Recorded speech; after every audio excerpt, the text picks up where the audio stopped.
నువ్వు పాట పాడినంత మాత్రాన, నువ్వు వాక్యం చదివినంత మాత్రాన, నువ్వు ప్రార్థించినంత మాత్రాన నువ్వు భక్తిపరుడు అయిపోవు. నీ బుద్ధి మంచిగా ఉండాలా.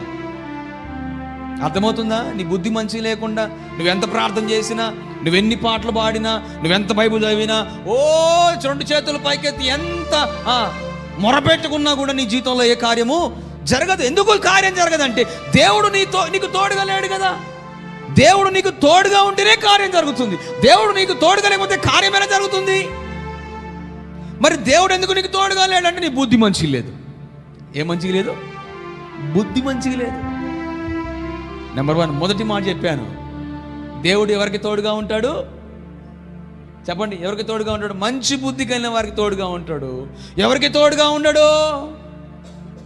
ఏమండి? బుద్ధి మంచిగా లేకపోతే తోడుగా ఉండడు ఆయన. అర్థమవుతుందా?